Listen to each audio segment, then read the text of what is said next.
Bismillahirrahmanirrahim. Assalamualaikum warahmatullahi wabarakatuh. Alhamdulillahirabbil alamin.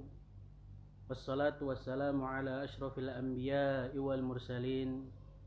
Nabiyyina wa habibina Muhammadin sallallahu alaihi wa ala alihi wa ashabihi wa man tabi'ahum bi ihsanin ila yaumiddin. Wasallama tasliman katsiran amma ba'd.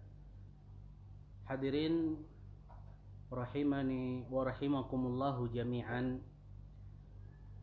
Kita ucapkan puji dan syukur kepada Allah Subhanahu wa taala yang telah memberikan kita kenikmatan demi kenikmatan.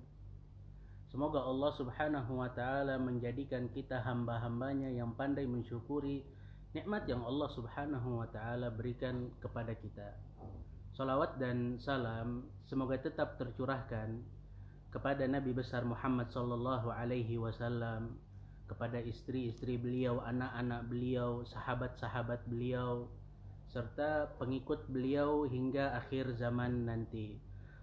Kita kembali di KSA, kajian singkat Arba'in Nawawiyah. Di pertemuan yang ke-9 kita sudah membahas kurang lebih 6 hadis, dan insyaallah pada malam hari yang berbahagia ini insyaallah kita memasuki hadis yang ke-7. Hadis yang ke-7 ini, hadirin, gak kalah pentingnya dari hadis-hadis sebelumnya. Bahkan disebutkan oleh para ulama bahwasanya hadis yang ke-7 ini merupakan hadis yang mana bab fikih ataupun pasal fikih itu ada pada hadis ini. Bahkan sampai ada tuh hadisnya. Hudzaifah pernah berkata bahwasanya Rasulullah Shallallahu alaihi wasallam bersabda, barang siapa yang belum memperhatikan perkaranya kaum muslimin, maka dia bukan termasuk dari golongannya. Dan barang siapa yang belum di pagi hari atau di sore harinya menjadi penasehat bagi Allah dan penasehat bagi Rasulnya serta kitabnya, atau serta pemimpin kaum muslimin ataupun orang-orang non pemimpin yang dipimpin, maka dia pun bukan termasuk dari golongan mereka. Hadis ini, hadirin rahimani wa rahimakumullahu jami'an, menggambarkan kepada kita bahwasannya inti dari agama Islam ini ya ini. Kata Rasulullah Shallallahu alaihi wasallam, ad-dinun nasihah. Agama Islam ini adalah nasihat. Kita lihat bagaimana Rasulullah menggambarkan tentang kaedat nasihat dan menggambarkan kepada kita bahwasannya inti dari agama Islam yaitu nasihat. Dan nasihat ini merupakan imaduddin, pondasi agama Islam ini, hadirin. Dan nasihat kita lihat sebagaimana yang dikatakan oleh Ibnu Battal, nasihat itu dinamakan agama dan nasihat juga dinamakan dengan Islam. Dan kita ketahui bersama-sama bahwasanya agama Islam ini ditopang dengan amalan dan perbuatan. Maka dari itu, hadirin rahimani wa rahimakumullahu jami'an, kita betul-betul harus memahami ketika Rasulullah Shallallahu alaihi wasallam menggambarkan kepada kita bahwasanya inti dari agama Islam ini adalah nasihat. Sampai-sampai Rasulullah mengulang 3 kali ad-dinun nasihat, agama atau inti dari agama adalah nasihat. Itu 3 kali itu Rasulullah ulang. Agar apa? Agar para sahabat bertanya kepada Rasulullah, nasihatnya untuk siapa wahai Rasulullah? Kita lihat bagaimana semangatnya para sahabat di dalam mengetahui perkara-perkara yang berhubungan dengan agama mereka. Untuk siapa agama ini nasihat wahai Rasulullah sallallahu alaihi wasallam? Maka Rasulullah sallallahu alaihi wasallam menjawab dengan 5 komponen dasar Ketika kita mau menjadi penasehat bagi Allah, penasehat bagi kitabnya, penasehat bagi rasulnya, penasehat bagi para pemimpin kaum muslimin serta non pemimpin atau bawahannya. Ini 5 komponen dasar yang harus kita miliki. Ketika kita sadar bahwasanya agama Islam ini intinya adalah nasihat, bagaimana ketika seseorang menasehati orang lain, dia berusaha untuk menambal kekurangannya. Karena itu disebutkan oleh para ulama, nasihat itu mengandung seseorang yang ingin kebaikan dari orang lain. Dan benar-benar tuh, dia ingin kebaikan, bukan hanya sekedar berucap, tapi dia bertindak juga. Maka dari itu hadirin, 5 poin penting ini harus benar-benar ada pada diri kita. Karena Rasulullah SAW menggambarkan kepada kita bahwasanya inti dari agama Islam adalah mendirikan nasihat. Mendirikan nasihat untuk siapa? Yang pertama, komponen dasar nih. Kita ingin menjadi penasehat untuk Allah Subhanahu wa Ta'ala. Bukan berarti kita nasihatin Allah, enggak. Karena Allah enggak butuh dengan nasihat kita. Kita nggak butuh, Allah Subhanahu wa Ta'ala nggak butuh dengan nasihat kita. Yang ada, semua perkara-perkara itu kembali kepada kita hadirin. Karena Allah nggak butuh dengan nasihat kita. Bagaimana seseorang menjadi penasehat bagi Allah? Disebutkan oleh para ulama, di antaranya Ibnu Salah di dalam kitab Siyanatu Sahih Muslim. Dengan mentauhidkan dan mengesahkan Allah Subhanahu wa Ta'ala, serta memberikan sifat-sifat bagi Allah dengan sifat kesempurnaan, dan menjauhi sifat-sifat kekurangan yang diberikan kepada Allah Subhanahu wa Ta'ala. Kita harus menyifati Allah dengan sifat-sifat yang sempurna dan menjauhi sifat-sifat kekurangan dari Allah Subhanahu wa Ta'ala. Begitu juga ketika kita mau jadi penasehat bagi Allah, kita pun harus menjauhi maksiat-maksiatnya serta melakukan apa yang diperintahkan oleh Allah Subhanahu wa Ta'ala. Ketika ada satu perintah, ketika ada satu ibadah, kita pun harus ikhlas di dalam melaksanakan ibadah tersebut, dan kita pun harus berjihad melawan, baik dengan argumen ataupun dengan senjata, untuk orang-orang yang mengkufuri Allah Subhanahu wa Ta'ala, mendakwakan agama Allah ini, mendirikan agama Allah Subhanahu wa Ta'ala, mengimani Allah, serta betul-betul menyadari bahwasanya kenikmatan yang selama ini kita dapat itu dari Allah Subhanahu wa Ta'ala, dan mensyukuri kenikmatan demi kenikmatan tersebut hadirin. Nah, kita tinggal nengok nih, sejauh hidup kita ini, sudahkah kita menjadi penasehat bagi Allah Subhanahu wa Ta'ala? Artinya ketika tauhid kita masih jauh, kemudian kita pun masih sering melanggar perintah Allah, atau bahkan mungkin ibadahnya nggak ikhlas, atau jarang syukur, atau jarang berdakwah kepada Allah Subhanahu wa Ta'ala, artinya kita belum mendirikan dan menjadi penasehat bagi Allah Subhanahu wa Ta'ala. Kemudian komponen yang kedua nih yang harus kita perhatikan hadirin. Kita harus menjadi penasehat bagi kitab Allah, bagi Al-Quranul Karim. Dengan cara apa? Dengan cara beriman bahwasanya kitab itu betul-betul kalamullah. Dan kita pun harus mengagungkan Al-Quran dan membaca Al-Quran. Serta kalau ada perintah di dalam Al-Quran, kita pun harus mengikuti perintah itu. Kalau ada larangan, kita pun harus menjauhi larangan itu.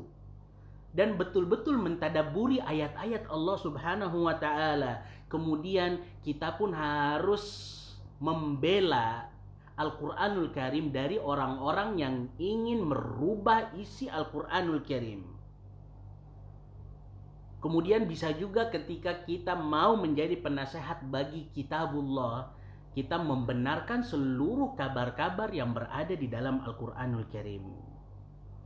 Maka tinggal kita lihat nih, semakin dekat dengan kita dengan kitabullah, semakin besar peluang kita menjadi penasehat bagi kitabullah. Maka kita lihat aja kehidupan kita, sudah sering baca Al-Quran atau belum, sudah sering beriman atau belum dengan Al-Quran, kemudian sudah sering membaca Al-Quran, atau ketika ada perintah dari Allah Subhanahu wa Ta'ala di dalam Al-Quranul Karim tentang satu perkara, wa aqimus shalah wa atuz zakat, dirikan salat, dan tunaikan zakat. Kita sudah lakukan itu semaksimal mungkin atau belum nih hadirin? Karena itulah konsekuensi kita menjadi penasehat bagi kitab Allah Subhanahu wa taala. Kemudian komponen yang ketiga, kita menjadi penasehat bagi Rasulullah Nabi besar Muhammad sallallahu alaihi wasallam. Dengan apa juga? Dengan beriman bahwasanya Rasulullah adalah utusan Allah Subhanahu wa taala, dengan beriman terhadap apa-apa yang sudah dikabarkan oleh Rasulullah, dengan menghormatinya serta dengan tamasuk ataupun berpegang teguh dengan ketaatan kepada Allah, kepada Rasulnya, serta menghidupkan sunnahnya, dan berakhlak serta beretika dengan adab dan etika yang sudah diajarkan oleh Rasulullah Sallallahu Alaihi Wasallam, serta mencintai anak-anaknya, keturunan-keturunannya, kemudian keluarga-keluarganya, serta mencintai sahabat-sahabatnya, serta memusuhi siapa saja yang memusuhi Rasulullah Sallallahu Alaihi Wasallam. Maka hadirin, PR besar kita, sudahkah kita betul-betul beriman dengan apa yang dibawakan oleh Rasulullah?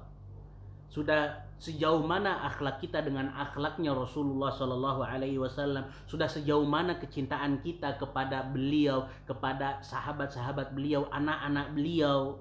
Serta sudah sejauh mana berpegang teguhnya kita terhadap sunnah-sunnah beliau? Atau bahkan mungkin kita takut dicemooh oleh orang-orang ketika kita menegakkan sunnah-sunnahnya? Masih banyak PR bagi diri kita semuanya. Ini 3 komponen yang harus kita perhatikan. Kemudian komponen yang berikutnya, ketika kita mau menjadi penasehat bagi para pemimpinnya kaum muslimin. Ini pemimpin kaum muslimin ini perlu nasihat kita nih hadirin. Gimana cara menasehati dan menjadi penasehat kaum pemimpin-pemimpin, baik itu ulama atau baik itu pemimpin gubernur kita, presiden kita, itu perlu nasihat dari kita. Caranya dengan membantu mereka kalau seandainya ada perintah mereka yang berkaitan dengan syariat, membantu mereka terhadap perkara-perkara yang benar, serta mentaati perintah-perintah mereka jika memang perintah tersebut tidak bertolak belakang dengan perintah Allah Subhanahu wa taala. Itu mungkin yang bisa kita lakukan. Ketika mereka ada salah nih hadirin, maka kewajiban kita itu mengingatkan mereka dengan lemah lembut, dengan lemah lembut, wa mujanabatul khuruji alaihim, dan jangan sampai kita memprovokasi atau mengajak orang-orang untuk keluar dari ketaatan para pemimpin. Enggak hadirin. Kita lihat bagaimana Imam Ahmad rahimahullahu taala sabar terhadap cobaan yang diberikan oleh pemimpin-pemimpin pada saat eranya. Dia nggak suruh murid-muridnya untuk keluar tuh hadirin. Kalau seandainya kita memiliki akses nasihati langsung, maka nasihati mereka dengan cara yang lemah lembut, kemudian sembunyi-sembunyilah. Inilah yang dilakukan oleh Usama ibnu Zaid ketika dia melihat kesalahan pada pemimpin-pemimpinnya. Dia menasihati pemimpin-pemimpin, khalifah-khalifah dengan sembunyi-sembunyi hadirin. Bahkan dikatakan kepada Usama ibnu Zaid, kok engkau nggak menasehati pemimpin yang salah? Kata Usama ibnu Zaid, aturiduna an uhaditsakum bikulli ma uhaditsu bihil khalifah? Kalian mau tahu semua hal yang aku misalnya poin khalifah ini salah di situ, masa mau aku beberkan semuanya? Kan enggak kan? Maka dari itu hadirin, ketika kita memiliki akses bagi untuk menasehati pemimpin kita yang salah, maka silakan. Tapi kalau seandainya kita nggak punya akses, kalau bisa surati mereka, Ustadz, Pak Gubernur salah di sini, ini, maka silahkan juga. Dan yang terakhir, sebagaimana yang dilakukan oleh Al-Imam Nawawi, dia berusaha untuk menyurati pemimpin-pemimpin ketika ada kesalahan. Dan kalau seandainya memang kita nggak punya akses lain, kita masih punya akses yang paling besar, yaitu mendoakan para pemimpin kita untuk mendapatkan taufik, mendoakan para pemimpin kita agar mengambil keputusan itu dengan hak, dengan adil. Berapa banyak konteks-konteks ketika para ulama berkata, kalau seandainya aku memiliki dakwah ataupun doa yang pasti dikabulkan, maka pasti aku akan khususkan dan jadikan doa itu untuk pemimpin-pemimpinku. Kita doakan para pemimpin-pemimpin kita, Allahumma aslih li wulata umuri. Ya Allah, berikanlah kebenaran kepada para pemimpin-pemimpin kami. Doa, hadirin, ketika kita lihat kok pemerintah seperti ini, seperti itu, tengadahkan tangan kita dan berdoa kepada Allah Subhanahu wa Ta'ala agar Allah memberikan dan membuka pintu hati mereka agar memimpin dengan adil, tidak berbuat zalim, bukan koar sini, koar sana. Enggak, hadirin. Tabiatnya kita nih, kalau seandainya kita aja nih sebagai seorang yang biasa, kalau seandainya dibeberkan tentang aib-aib kita, ini aib-aib kita yang sudah pasti ada pada diri kita, itu kita akan marah kok. Dan mungkin kita akan gak menerima dengan nasihat-nasihatnya. Apalagi kalau seandainya yang disebarkan itu bukan aib kita. Maka dari itu jangan lupakan pintu ini. Berdoa selalu kepada Allah Subhanahu wa Ta'ala untuk kebenaran para pemimpin-pemimpin kita. Kemudian yang terakhir, hadirin, kita tutup kajian kita dengan poin yang terakhir, 5 komponen yang terakhir yang harus dimiliki oleh seseorang ketika ingin mendirikan agama Islam ini dengan menjadi penasehat, yaitu menasehati orang-orang biasa, non pemimpin lah ibaratnya, entah kawan-kawan kita, entah tetangga-tetangga kita, pokoknya semua orang itu kita pun berusaha untuk menjadi penasehat bagi mereka dengan menunjukkan mereka kepada jalan-jalan yang benar. Oh, ini loh yang baik buat dunia kita, itu yang seperti ini. Kemudian kita menunjukkan mereka tentang perkara-perkara yang baik di dalam agama Islam ini, mengajarkan mereka dari perkara-perkara agama Islam ini tuh cara sholat yang benar seperti ini, cara sholat yang seperti ini salah. Kita ajarkan tuh mereka. Kalau seandainya kita punya ilmu, kalau nggak punya ilmu, kita beli satu buku, kita hadiahkan kepada mereka, atau mungkin kita bisa share kepada mereka, ini loh kajian Ustadz ini berkaitan dengan masalah yang sekarang sedang kita hadapi.